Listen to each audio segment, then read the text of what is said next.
नमस्ते विद्यार्थियों, मैं योगेश प्रजापत आप सभी का हमारे YouTube चैनल में स्वागत करता हूं।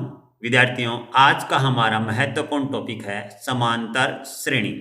विद्यार्थियों, आज हम समांतर श्रेणी को समझेंगे और इसे ध्यान से आपको देखना है। तो विद्यार्थियों, मैं आपको इसको एक उदाहरण के द्वारा समझाने का प्रयास करूंगा। विद्यार्थियों, उदाहरण आपके सामने है। उदाहरण ले लेते हैं हम। विद्यार्थियों, मैं आपके सामने संख्या लेता हूं, जैसे 2, 4, 6, 8, 10। अब विद्यार्थियों, आप देखोगे कि 4 में से मैं 2 घटाता हूं, कोमा, और 6 में से मैं 4 घटाता हूं,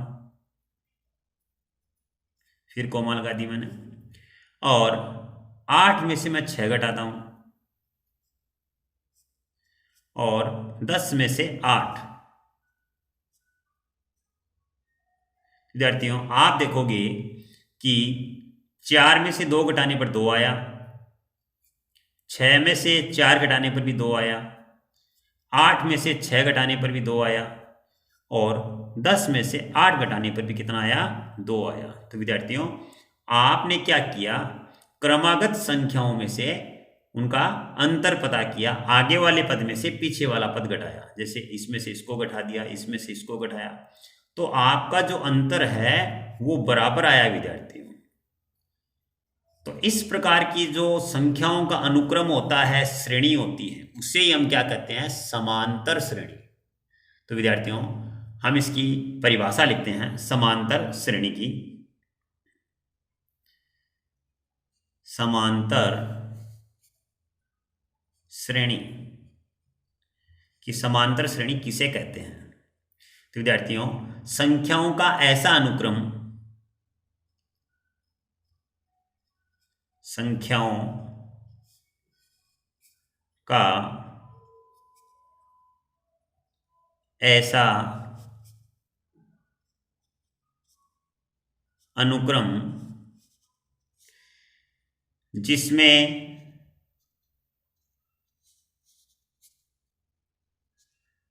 क्रमागत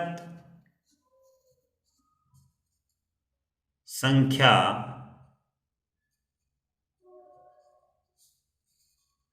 क्रमागत संख्याओं के बीच का अंतर क्रमागत संख्याओं के बीच का अंतर समान बना रहे।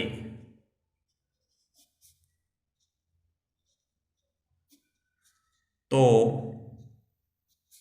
संख्याओं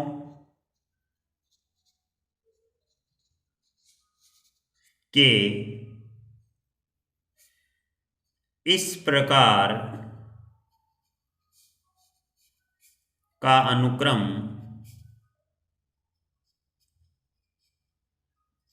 संख्याओं के इस प्रकार का अनुक्रम समांतर श्रेणी कहलाता है। समांतर श्रेणी कहलाता है।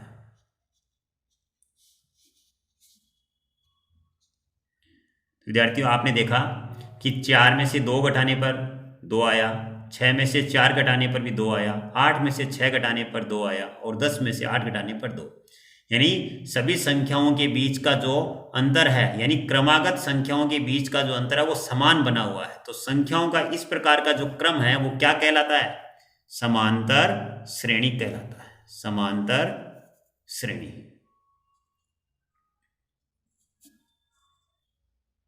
विद्यार्थियों, आपने देखा कि आपके सामने एक समांतर श्रेणी लिखी हुई है। इसमें जो सबसे पहला अंक है वो प्रथम पद कहलाता है। विद्यार्थियों, हम इसको ए से लिखते हैं, यानी इसका प्रथम पद, उसको हम ए से लिखते हैं। और सभी पदों के बीच का अंतर, जैसे दूसरे पद में से पहले पद को घटाना, या तीसरे पद में से दूसरे पद को घटाना, उसके कारण जो समान अंतर आया है उसको बोलते हैं हम सार्व अंतर। सार्व अंतर, सार्व अंतर विद्यार्थियों जो होता है उसको हम डी से लिखते हैं। विद्यार्थियों मैं आपके सामने समांतर श्रेणी का व्यापक रूप लिखता हूं। समांतर श्रेणी का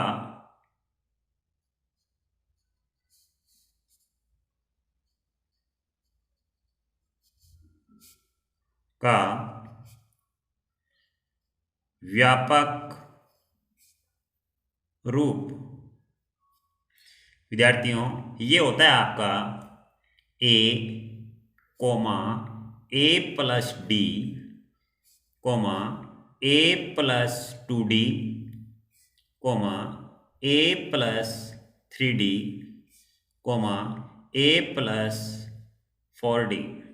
इस प्रकार विद्यार्थियों आप लगातार डी की वृद्धि करके एक समांतर श्रेणी तैयार कर सकते हैं। विद्यार्थी इसको बोलते हैं हम समांतर श्रेणी, अर्थमेटिक प्रोग्रेशन। यानी ए है प्रथम पद, अब प्रथम पद में आपने डी को जोड़ दिया तो ये आपका दूसरा पद बन जाएगा।